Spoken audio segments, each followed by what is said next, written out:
It's a separation of kids based on religion and ability. We have to remember that school choice literally means the school gets to choose. Parents don't get to choose, parents get to apply. What's those private schools, even the charter schools, who they choose to accept into their school. When you're talking about the private schools, of course, you're talking about basis of religion. Will they fit in with their religious beliefs? Will they be compliant students? Won't act out in class? Will the parents be supportive of school policies? And so they're going to evaluate those kids, and they're going to take those kids that fit those criteria. And parents, some parents want their kids to go to school with other kids that believe the same things as they do. So there's your number one attraction and the separation of taking public money and allowing discrimination based on religion, based on ability, based on whatever arbitrary and capricious criteria that private school wants to have. And whether it's a religious denomination or whether it's somebody wanting to just create their own private school based on their own personal religion. There's no parameters for that. But the lack of logic here in terms of what our country stands for is not to allow segregation of kids and discrimination of kids. If these schools are so good and they're using public tax dollars, then take every child who applies. Why should they have a right to separate kids?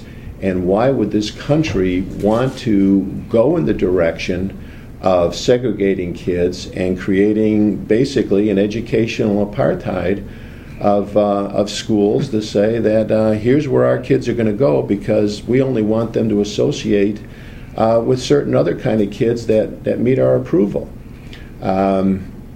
This is what is so terrible about the use of public dollars for private school choice.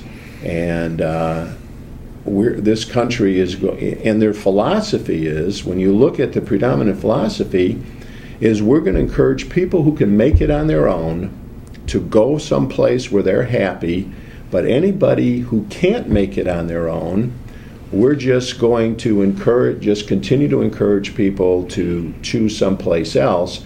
And there's this lack of sense of responsibility that as a government, we need to help those who can't help themselves.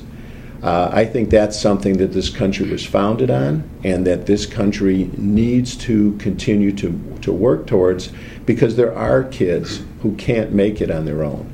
It's great to have these examples of kids that pulled themselves up by their bootstraps despite all odds and despite all the negative things in their lives, but the vast majority of kids in poverty need help. Right. And there is a responsibility in our country to help those who need that kind of help. The money that they take for the charter schools comes from the common school loan. They took $90 million from that fund to wipe out the deficit that the charter schools had way back several years ago, because they didn't fund the charter schools at the beginning of the year when they were starting up. This was several years ago. Well, that's the same money that districts like myself and a few others here, who have low assessed valuation, that's the only way we can apply for technology loans that are paid back over 5 years at 1% interest rate. And if that money is not there, then we can't purchase technology equipment for our school districts. So there's a perfect example of $90 million being taken out of the common school loan, which is set up there by the legislature, and they allow that to happen. We don't have money, as we said here, in our capital project fund to do something for technology. We would have nothing at all to spend on technology if we don't get those common school loans, and we apply for those twice a year. Just another example of where that money is going, again, for charter schools and vouchers. So why do we continue to fund charter schools at the expense of public schools? They have proven to not be any more effective. We have the trained people in our public schools. We have the teachers who love the profession. We're fighting to keep them because of the dilution of funding. The answer is to support your public schools. At a time when the demands and the needs are greater and greater, we're seeing our state take the same dollars and distribute them through vouchers and through parochial schools when the needs of our public schools are so great.